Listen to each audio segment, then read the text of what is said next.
Bonjour à toutes et à tous, c'est Hermès, j'espère que vous allez bien, j'espère que vous avez apprécié la vidéo d'hier. Piège, haussier pour l'interrogation, je ne pensais pas que ça allait être aussi brutal. On aurait quand même pu faire un tout petit tour dans une zone de rechargement de vente logique court terme. On va en parler ensemble bien évidemment, on parlera de ce sabotage par rapport à Nord Stream 1 et éventuellement Nord Stream 2. On parlera également du DXY, S&P 500, plein de choses à dire dans cette vidéo. Demain je ferai une vidéo top crypto des membres et j'introduirai un nouveau partenaire que je vais suivre pendant quelques mois.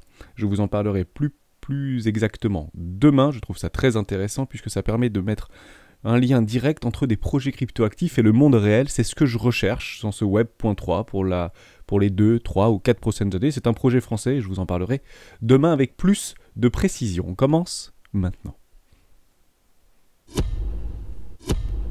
Avant de commencer, je vous invite toujours à rejoindre le Discord des rois du marché. Le lien sera dans la description. À l'intérieur, une documentation qui s'appelle la stratégie des 4 rois. Merci Mugino par rapport à ce petit tweet ici. Je crois que c'est quelqu'un qui est relativement connu dans la twittosphère. C'est 300 ou 400 000, je crois. Ou viewers, oui, ça marche pas mal. Attention pour tous ceux qui veulent des iPhone 14. Apparemment, il y a une faible demande. Alors, il me semble que c'est plutôt vers l'iPhone 14 Pro qu'ils ont en fait redynamisé les lignes de production. Donc, attention par rapport à ça. Apparemment, faible demande au niveau de l'iPhone 14. Oui, effectivement, on en avait beaucoup parlé. Merci pour ce partage dans une précédente vidéo des rois du Bitcoin. Mais il faut regarder ce que ça fait et ce que ça donne au niveau de l'iPhone Pro qui permet aussi d'augmenter les marges au niveau de Apple puisqu'il est vendu plus cher. Vous y trouverez également plein d'informations comme ceci, plein de graphiques, de chartes, d'analyses fondamentales, d'analyses techniques, etc. Et également une documentation qui s'appelle la stratégie des 4 rois. N'hésitez pas à l'utiliser, vous en imprégnez pour vous aussi trouver votre propre style d'investissement. Si vous suivez la stratégie des 4 rois, moi je l'utilise depuis des années, m'offre d'excellents résultats, que ce soit sur le court, moyen, long terme, voire très long terme, même si je suis plutôt long terme sur les marchés financiers, crypto ou traditionnels.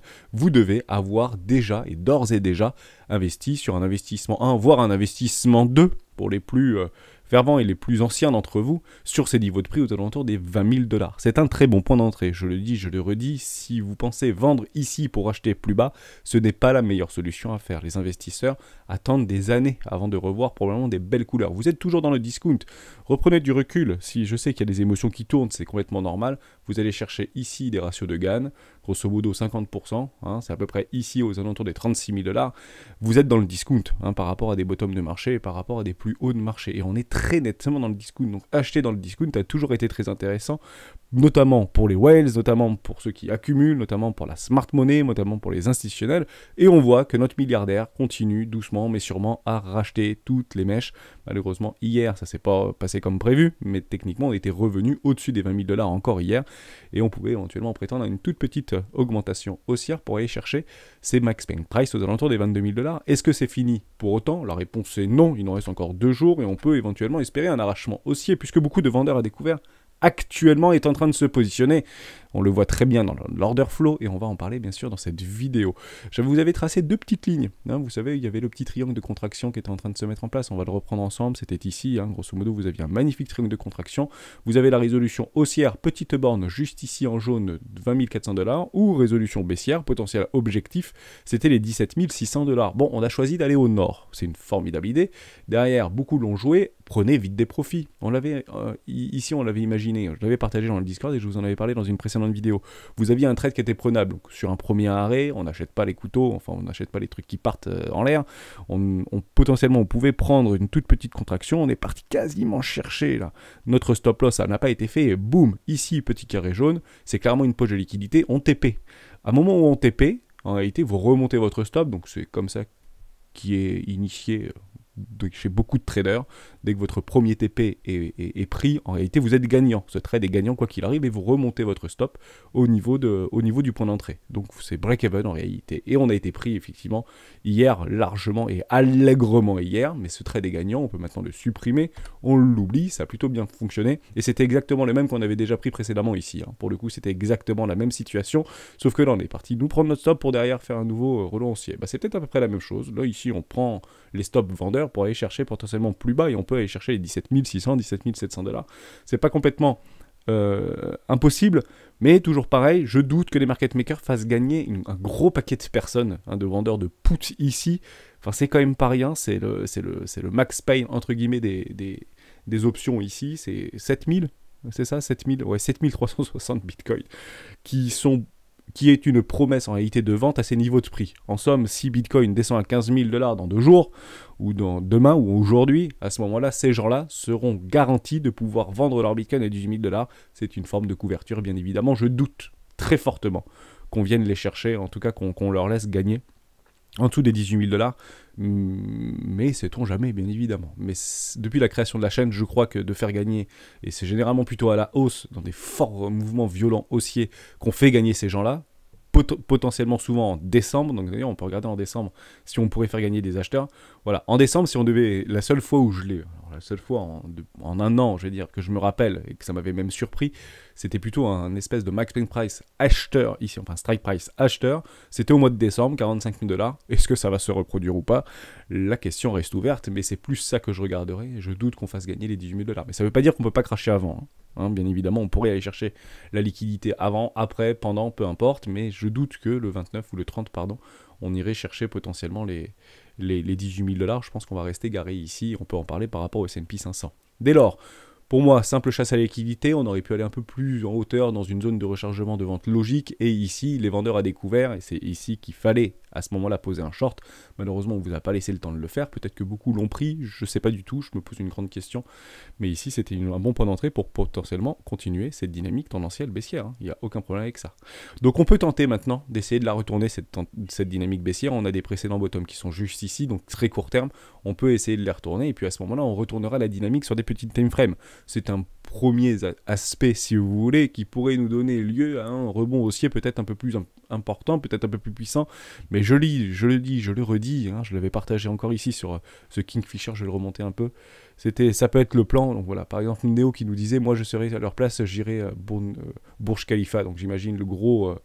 la grande tour là-bas au niveau des shorts sur les 28 000 $ à peu près, voilà, 28 000 $, merci Marstouf.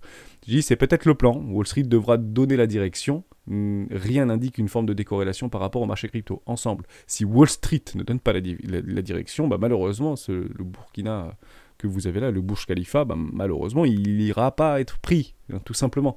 Donc, et on l'avait bien vu, et ça c'était un petit peu dommage, parce que beaucoup l'ont partagé dans le Discord, et vous avez un œil relativement vif par rapport à ça, et je vous en félicite, c'est que ici on avait une extraction haussière, mais au niveau du S&P 500, rien n'a été fait. En réalité, ça n'a pas du tout eu lieu au niveau du S&P 500. On peut le revenir par rapport à hier. Enfin, on était là, quoi. On faisait un truc comme ça. Alors que Bitcoin avait déjà fait un espèce de plus 5, plus 6, plus 7%. Puis derrière, on commence à craquer, tout doucement. Là, le Bitcoin commence à retracer et ça craque. En réalité, Bitcoin rattrape les marchés financiers. Faites très attention à ces croyances de décorrélation sur du très court terme. Hein, ça peut arriver, mais c'est très rare. Généralement, on va chercher des poches de liquidité, puisque Bitcoin est bien sûr moins liquide que les marchés traditionnels, ou que le S&P 500 au niveau des indices boursiers. C'est une certitude absolue. Mais on aurait vraiment aimé avoir ça, pour pouvoir éventuellement dire, ok, Bitcoin peut continuer à aller chercher de la liquidité, et pourquoi pas aller chercher un peu plus haut, et on avait une target aux alentours des 21 170 $, on n'est pas venu la chercher, ça ne veut pas dire qu'on n'ira jamais la chercher. Ça tape au portillon, hein, je comprends que ça tape au portillon, c'est difficile psychologiquement, est-ce que ça va finalement céder, est-ce que ça va pas finalement céder? Pour l'instant on range, donc malheureusement, est-ce qu'on prend des décisions dans ces bas de range? Bah oui, on prend des décisions dans ces bas de range, bah généralement on les achète, ces bas de range. Donc c'est un petit peu en réalité ce qu'il faudrait faire, si on était... trader ou range trader actuellement, on cherche plutôt à acheter les bas de range plutôt que de les vendre. Donc on peut partir du principe qu'il y a de moins en moins d'acheteurs. Or, ce n'est pas ce qu'on est en train d'observer au niveau de notre coinalyse. Ici, on avait une toute petite chute au niveau, d'ailleurs, qui arrivait un petit peu tard. J'avais pas eu les datas avant. C'était vers 18h, 18h30, je crois, hier. On était à peu près ici et le prix il était complètement dans les chaussettes. Bon, on a bien liquidé des acheteurs, donc entre guillemets aller-retour. D'ailleurs, on a une explosion au niveau du ratio long short. On a un funding négatif ici au niveau de notre ami Binance, pardon. Et derrière, vous avez ici un écrasement assez fort au niveau de notre CVD sur des contrats futurs. Ça veut dire quoi? Ça veut dire qu'il y en a beaucoup en fait qui ont shorté en réalité cette descente-là. Beaucoup l'ont shorté avec des leviers plutôt important. Ici, on a un retour au niveau de notre open interest, donc on grossit au niveau des open interest, le prix chute et le funding descend. Beaucoup de vendeurs à découvert se mettent ici au niveau de notre Bitcoin. On a la même chose au niveau d'Ethereum, c'est même beaucoup plus flagrant au niveau d'Ethereum. Ici, vous voyez, ça monte au niveau des CVD spot, donc c'est des gens qui accumulent des tokens, donc des vrais sur le spot. Et ici, vous avez un décroissement ou une chute au niveau des CVD sur les contrats futurs. Vous avez ici une augmentation des open interest. Les fundings sont très négatifs. En réalité, les gens shortent massivement Ethereum. Massivement Ethereum. Donc généralement, ce genre de truc, c'est pas bon pour les vendeurs à découvert. Faites attention. Et en réalité, on est en train d'observer la même fractale qu'on avait observé juste ici. Vous avez une augmentation au niveau de l'open interest. Ici, open interest. Juste là, vous avez une explosion au niveau du ratio long short. Ici, vous avez un funding négatif. Ici, vous avez votre CVD spot, CVD sur les contrats futurs qui diminue. Mais ici, vous avez en fait une forme de latéralisation, voire il l'augmente. Derrière, boum, on va rechercher ici le haut aux alentours des... donc je ne sais plus c'était combien, on avait fait en fait une petite chasse à la liquidité, puis d'ailleurs on vient retrouver. Derrière vous pouvez, alors je suis en 1 heure, hein, mais on peut le retrouver la même chose ici. On va chercher des lots, c'est difficile, on va chercher les 1280 $. Ils tiennent bien ce wake of check, hein. J'ai ici que j'avais racheté des Ethereum, donc je suis pas peu fier d'avoir acheté ici sur les 1280 $, wake of check, je pense que c'est un très bon support. Derrière, vous avez un funding relativement négatif, une augmentation au niveau des open interest, une explosion au niveau du ratio long short. Ici, vous avez en réalité le CVD au niveau des contrats futurs qui baisse, et un tout petit peu aussi sur le spot, ça faisait peur, d'accord. Et derrière, hop, on rebondit. Donc on peut continuer comme ça pendant, en réalité, très longtemps. Hein, on est en train de ranger, et on est en train de travailler nos supports de marché, notamment sur Ethereum, on peut le revoir tout à fait ici. Donc d'ailleurs, on avait tracé ces trucs-là. Ça fait une petite arrivée au niveau de la flèche. Bingo. Bon, c'était pas mal. Pour le coup, donc on est sur un vrai support ici. On est en train de travailler ce support et ça tient. Et ça tient. Contrairement à notre ami S&P 500 qui ne tient pas. On l'a vu hier, ça s'est complètement dégradé. Il y a eu le sabotage au niveau de Nord Stream. On l'a vu immédiatement au niveau de TFM. J'ai partagé une news comme quoi c'était apparemment paru hier, mais je pense que c'était un bug au niveau de leur truc. Donc on l'a dû l'avoir effectivement, enfin avant-hier, pardon. Donc on l'a dû l'avoir hier en réalité. Vous avez eu une réaction très forte au niveau du marché, notamment TTF Gaz. Donc ça c'est le contrat à terme sur le gaz en Europe, en réalité le plus vu. Derrière, vous avez une augmentation assez forte, plus de 21% au niveau du gaz. Derrière, vous avez eu la news, et juste après, en lisant le truc, alors c'était assez fulgurant, vous avez dit, les réparations devraient durer 1 semaine. Le machin, il a fait aller-retour. Bon, on a quand même resté à peu près à plus 7%, ce qui n'est quand même pas rien, parce qu'il y a quand même des incertitudes, etc. Et c'est ce qui peut-être a entraîner le S&P 500 et les indices, notamment 440, qui n'a finalement que très peu bougé, jusqu'à preuve du contraire.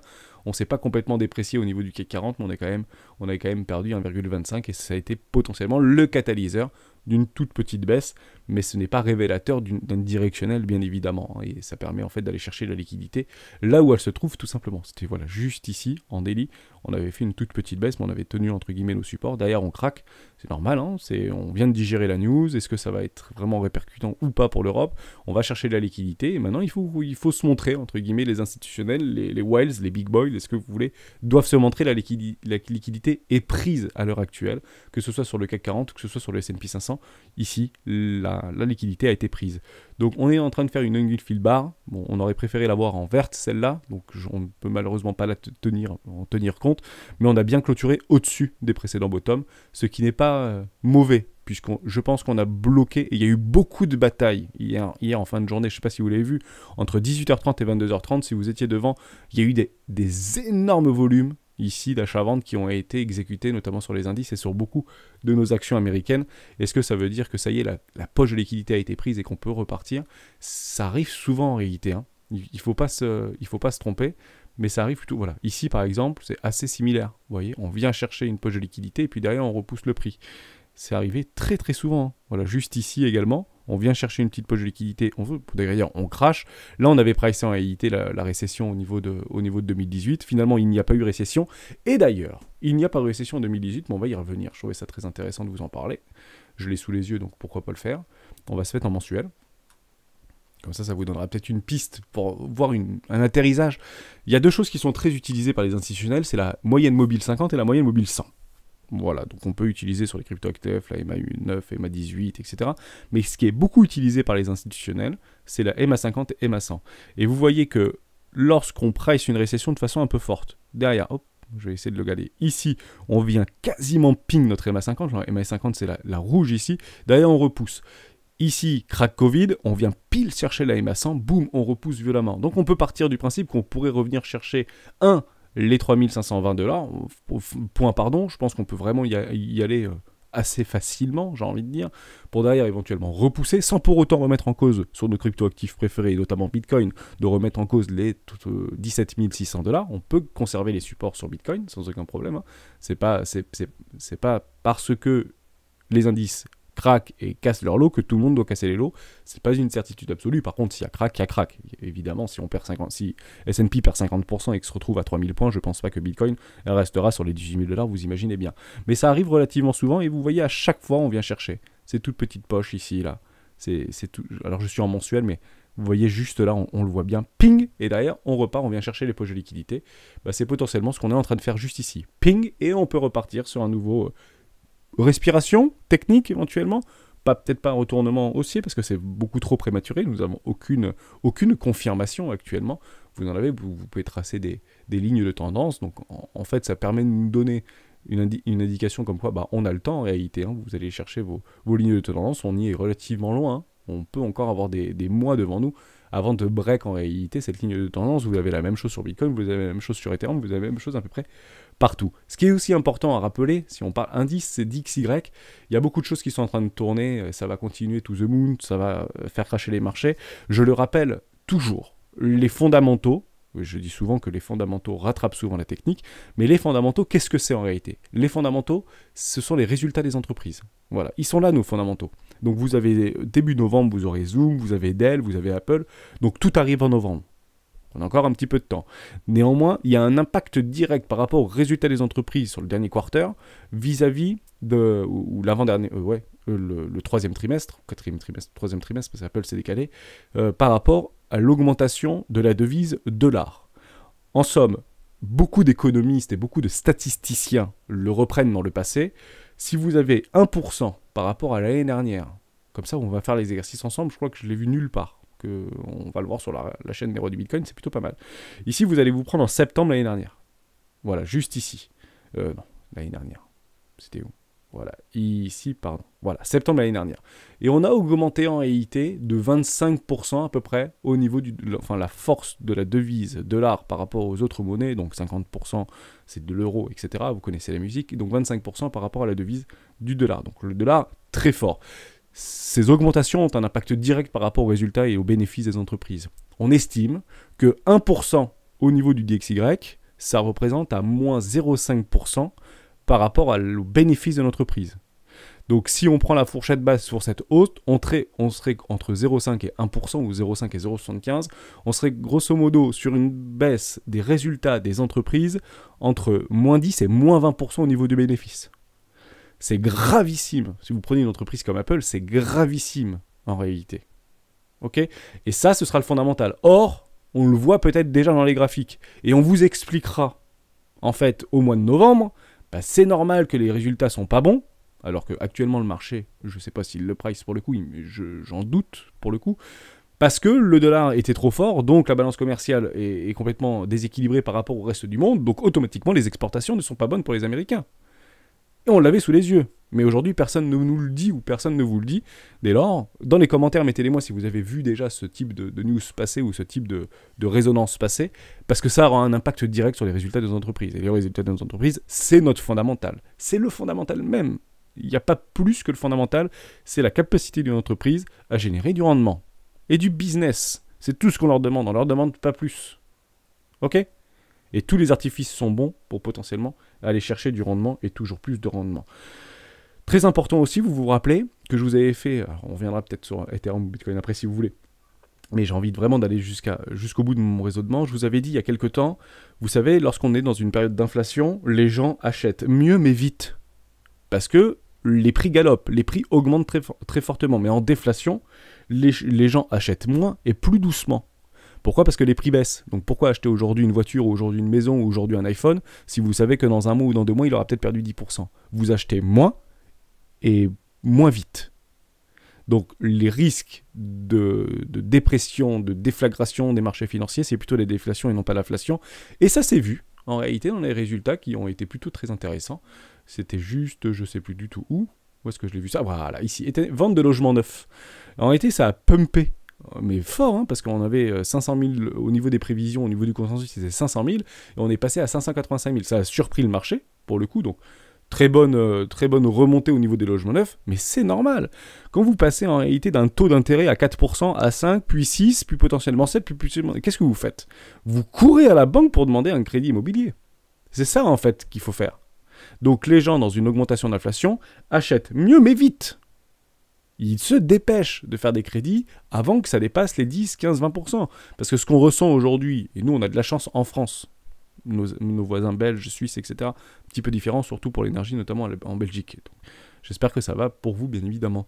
Mais on a des boucliers énergétiques, etc., qui nous coûtent des dizaines de milliards de dollars ou d'euros par an, ou qui vont alourdir très fortement notre déséquilibre et notre endettement. Mais pour le coup, c'est toujours la même chose. Hein. Toujours plus de dettes pour éviter le cataclysme ou le blackout, évidemment. Mais ça, c'est très révélateur en réalité de la situation psychologique aux États-Unis. On achète très vite parce que l'inflation galope, et derrière, on essaye de ne pas se faire avoir, entre guillemets, par des taux qui augmentent toujours plus, parce que finalement, on ne sait jamais où est-ce que ça va s'arrêter, évidemment, et la Banque centrale américaine n'est pas en phase pour pouvoir éventuellement arrêter de sitôt, malgré qu'il y a un tout petit ralentissement. Bon, je l'ai partagé hier dans le Discord. Vous avez ici la ligne noire au niveau du consensus, et maintenant on est passé sur la ligne rouge, ici au niveau du consensus, donc ça a un tout petit peu baissé, ce qui est plutôt intéressant. Voilà, on n'est plus à 5, mais on est plutôt à 75, qui aurait pu éventuellement accompagner ce mouvement haussier sur les S&P, sur les indices et sur le Nasdaq. Why not, quoi? C'est pas vraiment ce qui s'est passé. Tant pis, soyons patients et attendons des résolutions et non pas d'aller chercher les bas de range. C'est pas très grave, on achète plutôt les supports, évidemment. On a quelques divergences quand même sur le S&P 500 qui sont en train de se mettre en place. Il fallait pas non plus l'oublier celle-là. Hop, on va se mettre en weekly. Une jolie divergence, je vais me mettre là au niveau de ne bougez pas, juste ici. Divergence qui est en train de se mettre en place. Ici, ça baisse, il faudra attendre les clôtures. Et ici, ça monte, bien évidemment. Donc, attendons les clôtures. Cette divergence n'est que potentielle. La clôture nous donnera 1, 2, 3 bougies rouges. Karen sera contente. Et derrière, on pourrait potentiellement aller chercher un tout petit peu plus haut. Donc, si la bougie rouge est juste là, c'est bon. Hein. À 3700 points sur la fin du mois. La fin du mois, c'est dans 2 jours. C'est dans 2 jours. Donc, est-ce qu'au niveau de Bitcoin, on aurait nos 3 bougies rouges? On regarde ensemble. Bingo. 1, 2, 3 bougies rouges. Karen est contente, je suis content, et on peut faire un joli petite extrusion haussière. Pour être tout à fait honnête avec vous, c'est plutôt ce que j'encadrerai moi sur ces niveaux de prix par rapport à la situation. On est repassé dans le Fear and Greed. Je suis plus en faveur d'un arrachement haussier qu'un arrachement baissier, malgré que les deux soient parfaitement possibles. C'est pas forcément du pile ou face, parce que pour le coup, on est quand même dans une zone de rechargement d'achat et le narratif n'a pas évolué. Donc on est en train de taper sur les émotions plutôt que taper sur la technique actuellement. On a l'habitude en réalité, pour ceux qui sont là depuis très très longtemps, ça nous fait strictement plus rien de voir ce genre de truc. Et si on doit péter, on pètera. On saura que ce sera une absurdité de survente à ce moment-là sans précédent.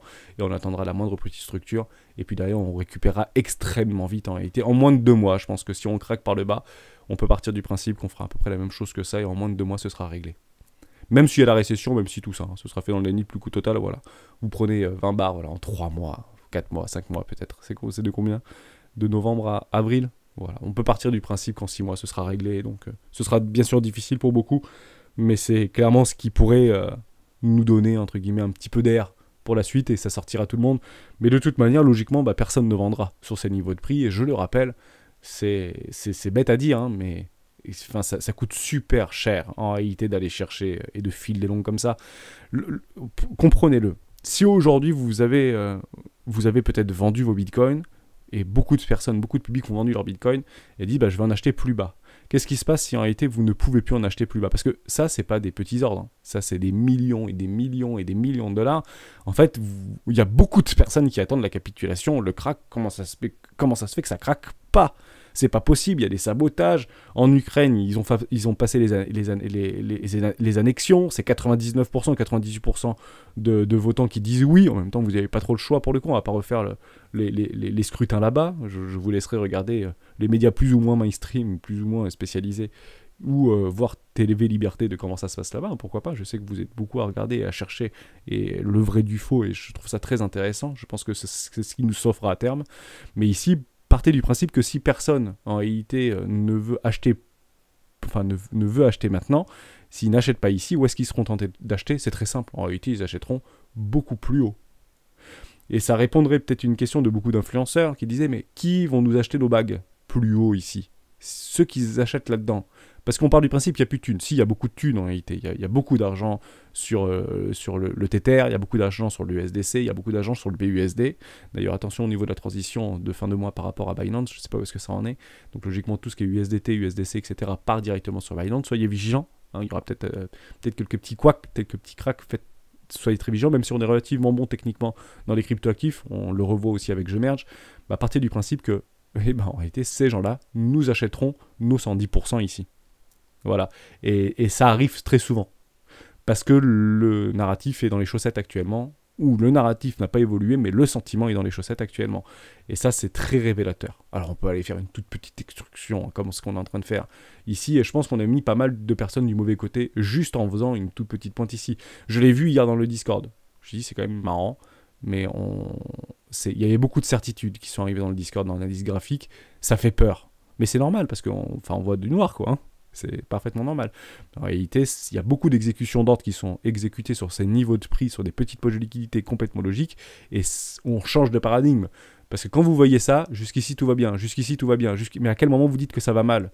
Vous commencez à dire que ça va très mal ici. Et la force de la violence, nous dirons, est-ce que ça suffit ou est-ce que ça suffit pas pour pouvoir repartir plus haut? De toute manière, on commence à s'accorder à le dire, mais beaucoup d'économistes, beaucoup d'analystes sont baissiers, mais disent il faut acheter. Regardez ça, on finira cette vidéo là-dessus. Je trouvais ça très intéressant. Vous regardez plein d'économistes un peu défaitistes, etc. Ils disent ça va pas, ça va continuer à baisser, on ne sait pas où est la baisse, mais il faut commencer à renforcer. On se laisse là-dessus, regardez de votre côté, je trouve ça très intéressant. Et généralement, c'est trop tard. Au moment où il dit ça, c'est déjà trop tard, c'est qu'on va déjà repartir. Voilà, je vous donne juste un petit tips d'expérience. Partagez-moi dans les commentaires si vous retrouvez dans ce que je dis. Et on se retrouve demain dans un top crypto des membres et du partenaire.